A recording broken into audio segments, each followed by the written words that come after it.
Hey everybody, Delisa here. Welcome back to the Planets and Predictions Summit. I'm delighted to welcome Nura Rachelle onto this episode. Nura is one of my favorite astrologers.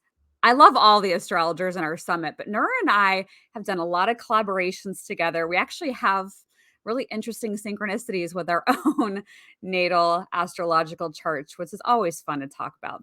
Nura is one of those astrology accounts on Instagram that I really, really love. It's at Nura Rachelle. I think you'll really enjoy her posts as well.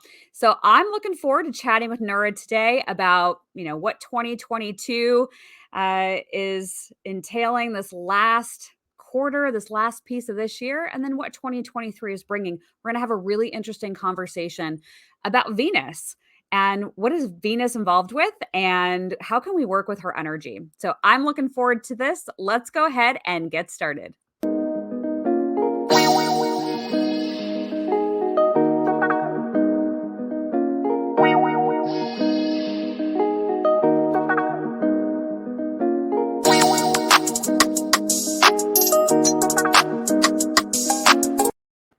That intro always makes me want to go groove outside with my bare feet. All right, let's go ahead and bring Nura Rachelle on to this summit interview. Nura, welcome. Thanks for having me, Delisa. I love that intro too. I know. I just feel like I want to go groove out somewhere, like maybe grab a drum and Yeah, dance in exactly. the streets. Yeah. But we've collaborated a bunch. Those of you that follow Spirit and Spark on YouTube, you've seen Nura on that channel before, but I know there's a lot of new people watching, and this may be your first introduction to Nura. Nura, I've learned through this summit and interviewing just a variety of different astrologers and people that make predictions that everyone has their own style. So, can you just tell us a little bit about how you work with astrology? Perhaps what makes you different than other astrologers? Absolutely. So I like to focus on astrology for healing and really grounding it into your everyday life. There's a lot that we can get into in our heads, but to me, the most important parts are what you can actually use. Absolutely. I feel you embody the energy of healing. And I mentioned your Instagram at Nura Rachelle when I kicked off the recording because I really legitimately love your Instagram account. And I tell you, anytime I read what you write and the imagery that you use, I always just feel like I'm in this cocoon of love and that everything is going to be okay. So I appreciate that about you. You have such a graciousness, I feel, about your style. So thank you for sharing that with the world. I really appreciate it. Since Oh, we had thank that you. opportunity, I wanted to tell you that. Yeah. That's very So, much my intention. beautiful. So, I know you want to focus this discussion on Venus. So, can you tell me why is Venus so important? What role does she play?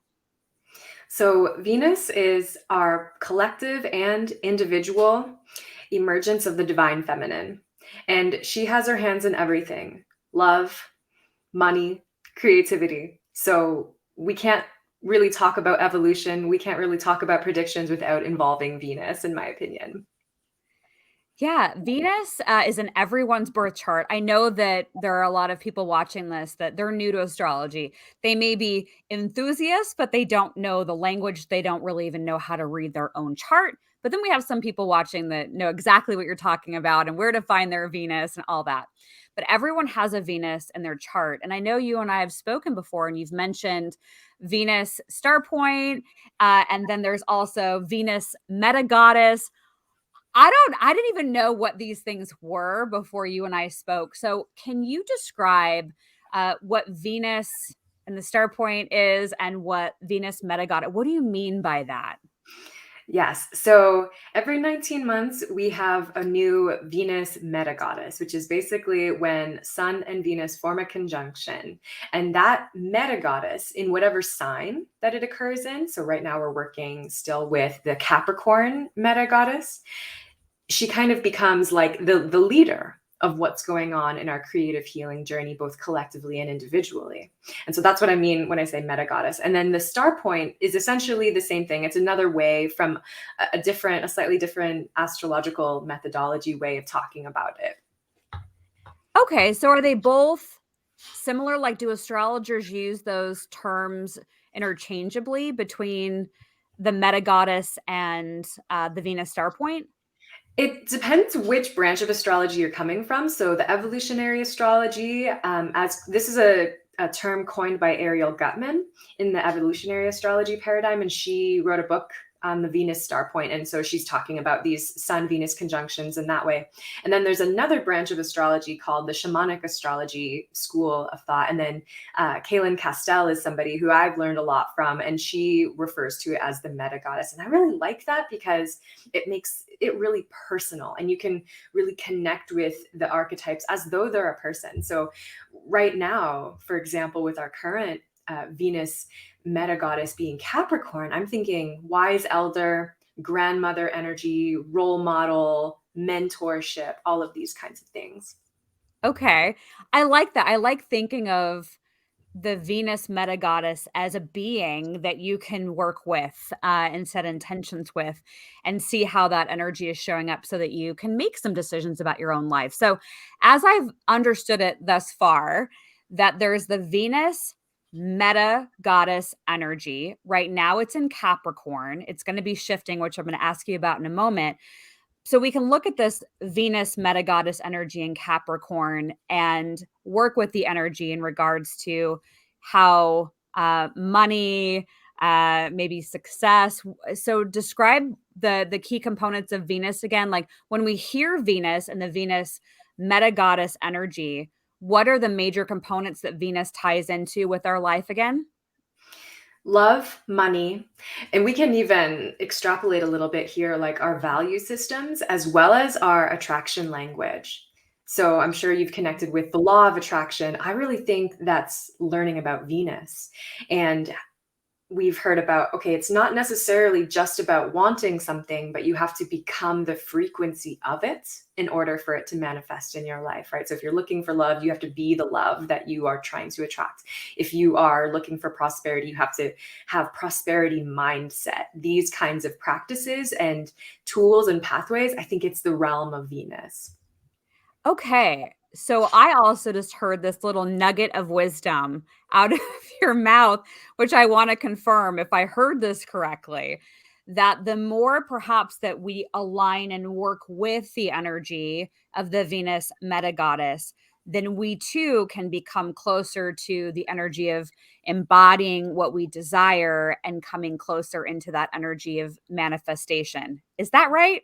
Absolutely. Yeah, Okay. I think you summarized it amazingly because to me, that's the purpose of working with her. And I really believe this is sort of a theory around evolution. There's inevitable evolution and then there's conscious evolution. So evolution is going to happen no matter what. So whether you knew that right now we're working with the Capricorn meta goddess, you would still be learning these Capricorn lessons because it's happening in the collective, right? Like Capricorn has to do with the economy, the foundations, the structures, the system. So as a collective, we're learning about this. So you would have awareness of this no matter what. But then if you start to engage with it on purpose and see, okay, how can I really use this? Understanding of like, this is what the energy is right now. I can hone in my own systems now. I can connect with my own role models in my own life. I can make the most of this energy rather than it taking me for a ride.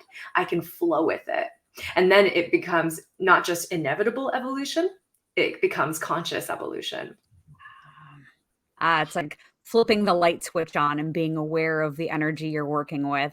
And then that perhaps allows it to expand and you can step into it more. I love that.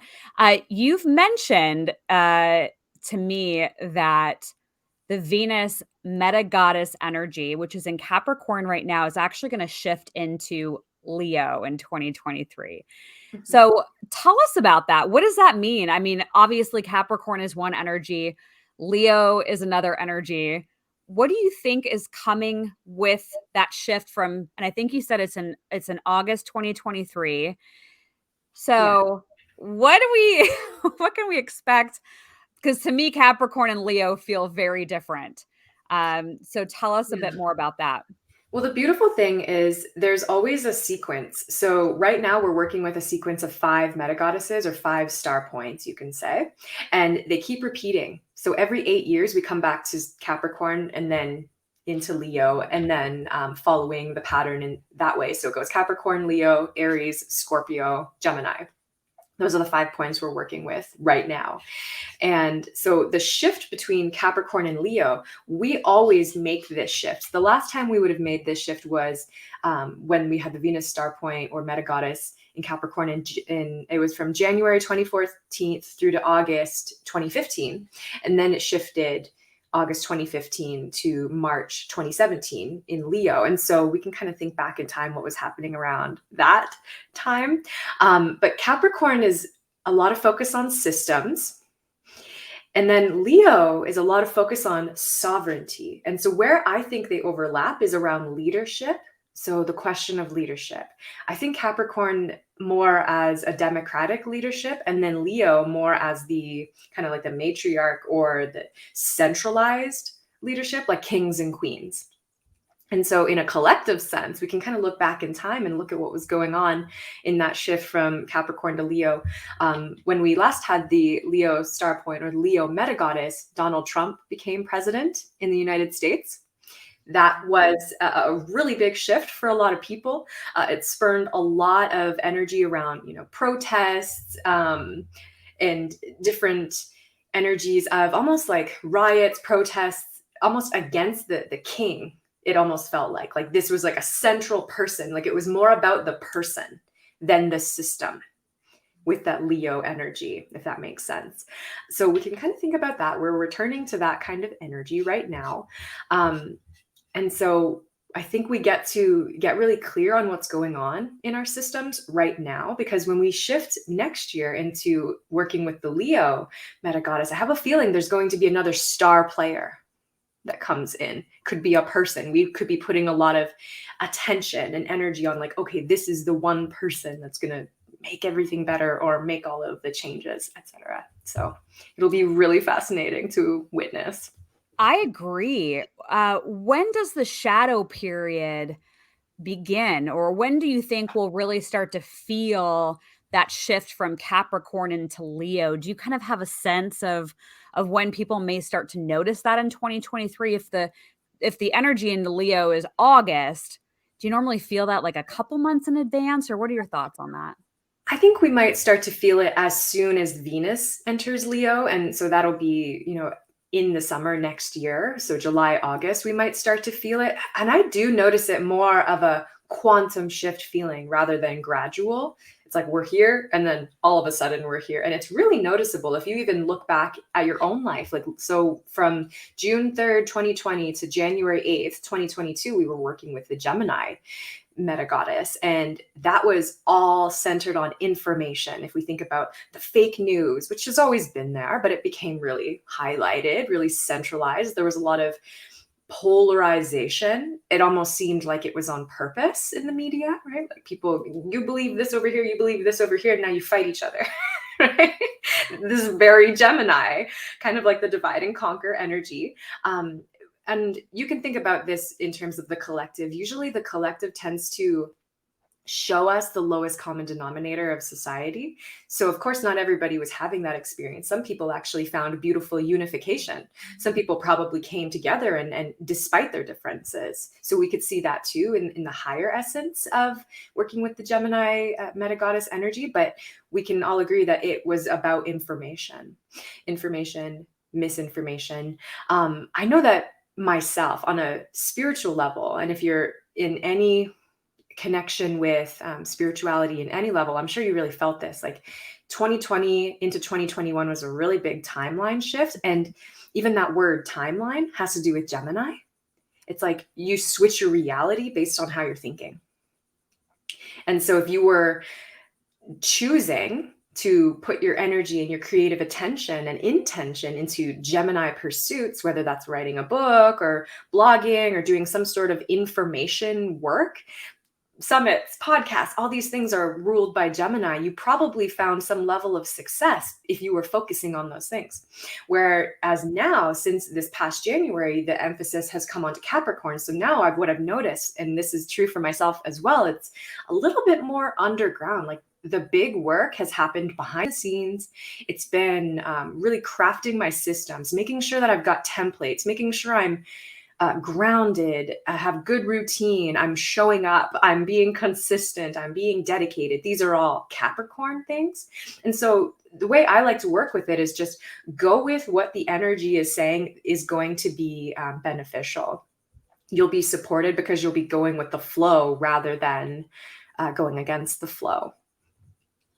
So what comes to mind with all of that and what you said about it feeling a bit more quantum rather than gradual is when we take ourselves to next summer, I feel that's when a lot of people are going to emerge in more of these leadership roles within politics. And, there may be, a front runner or somebody who is stepping out in a big way, somebody who wants to lead, Mhm. the country or lead a state. I think that the way that the states and the country, are operating now are up for serious review, and it's probably part of the I know we're not talking about Pluto return, but I do think that there's gonna just be these massive shifts, and I had no idea that looking at the Venus, Starpoint or meta goddess energy could help us to really understand how some of those shifts may come in.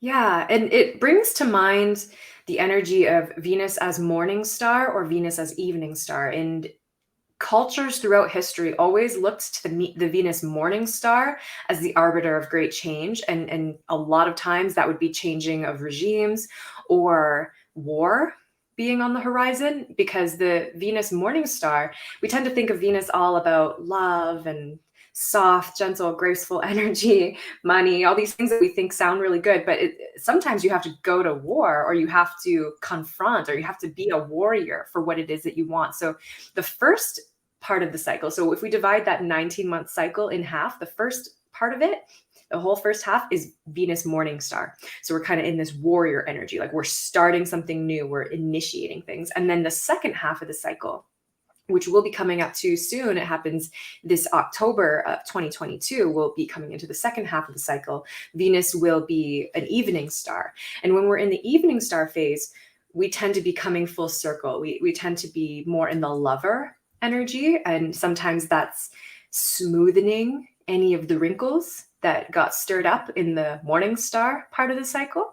So it tends to be kind of coming out with a bang, usually.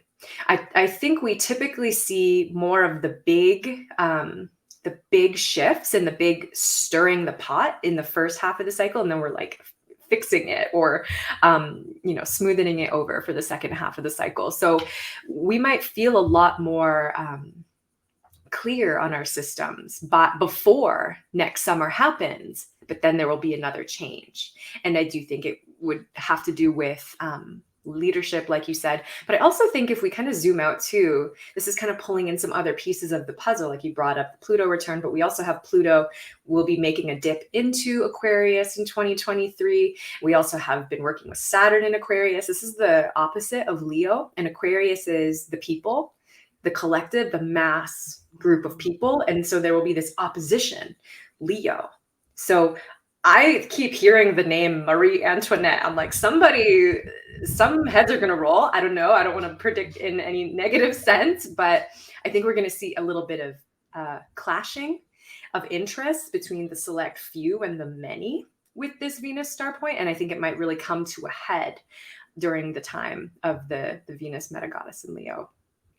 So, everyone, you heard it here. Next summer, specifically as we get into August of 23, put it on your calendar because to confirm, Nura, that's when Venus will be a morning star.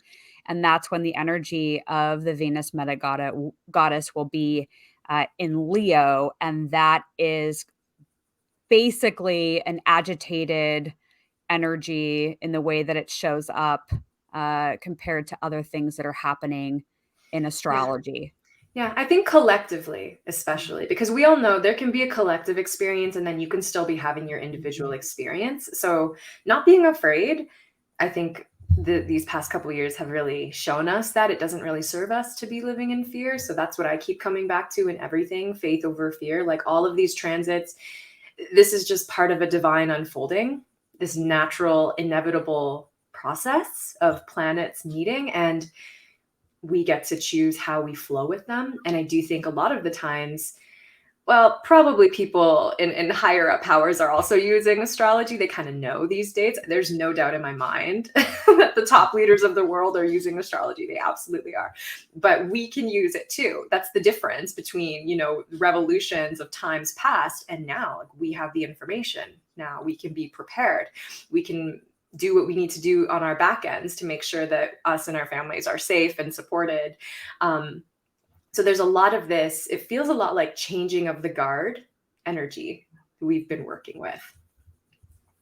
I completely agree with that. And you mentioned a couple of things in there about not being afraid, and working with the energy.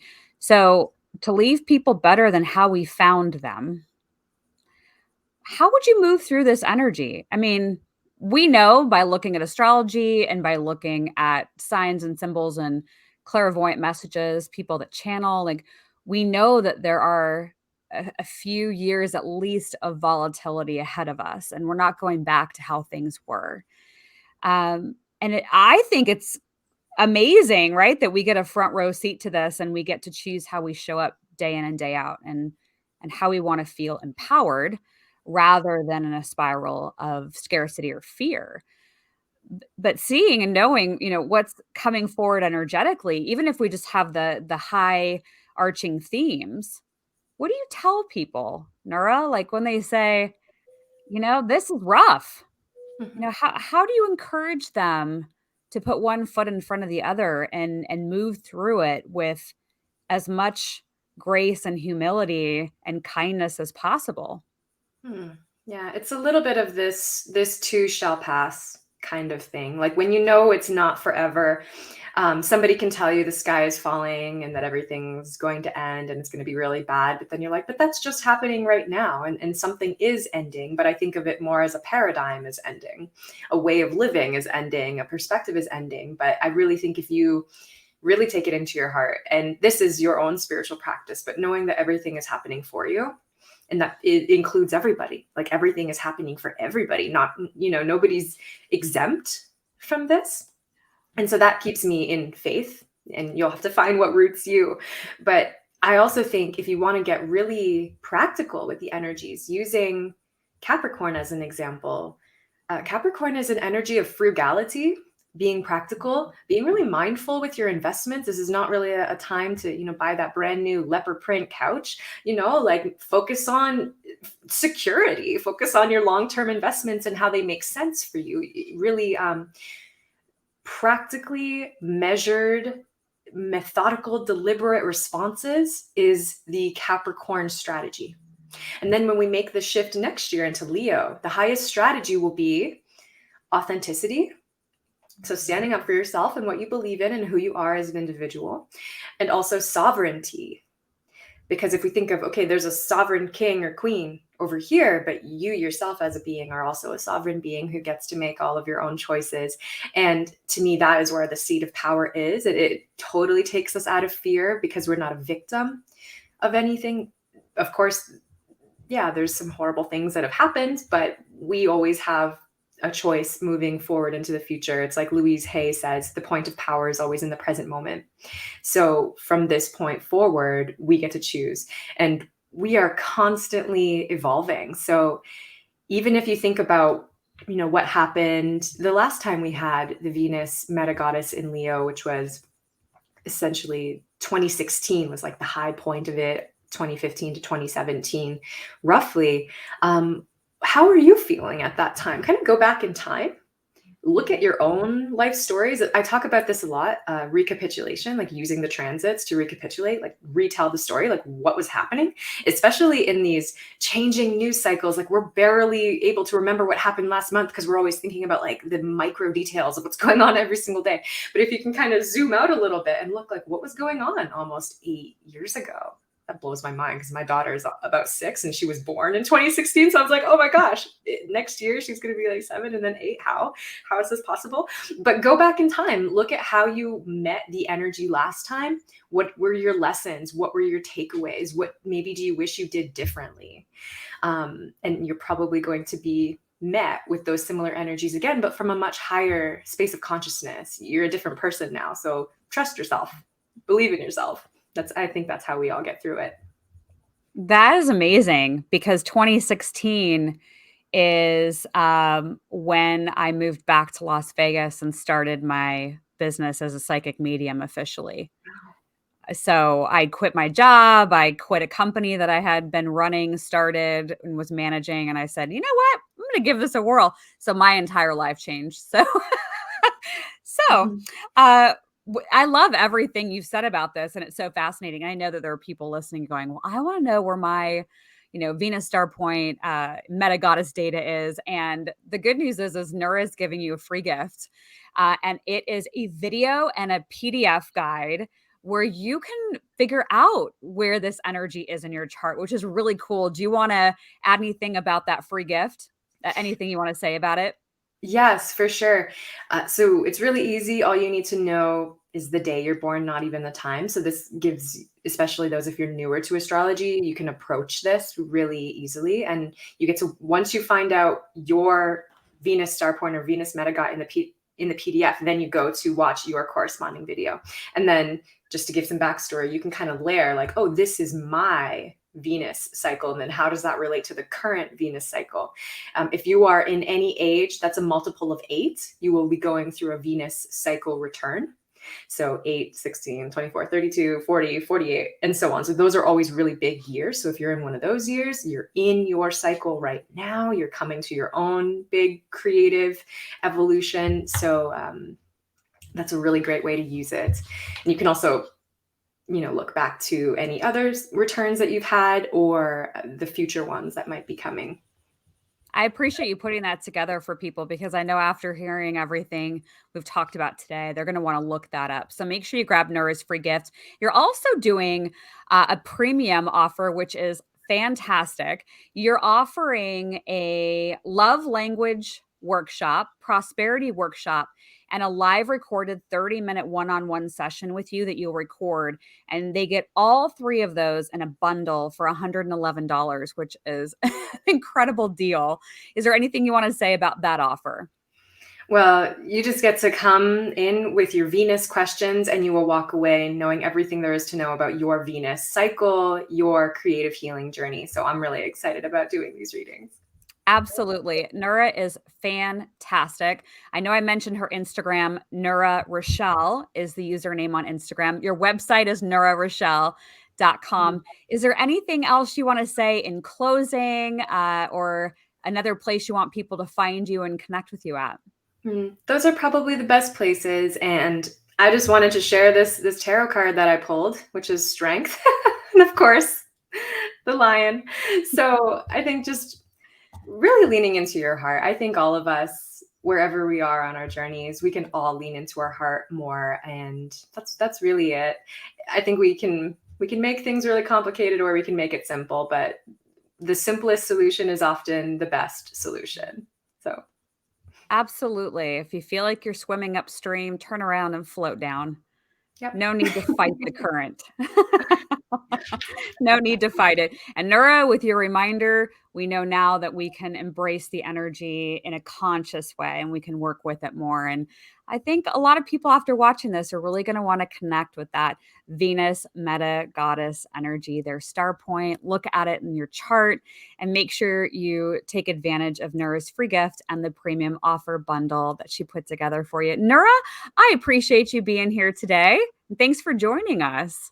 Thanks so much for having me. What an honor. And thank you all for listening and hope you learned something new. And this is fun exploration for you. Yay!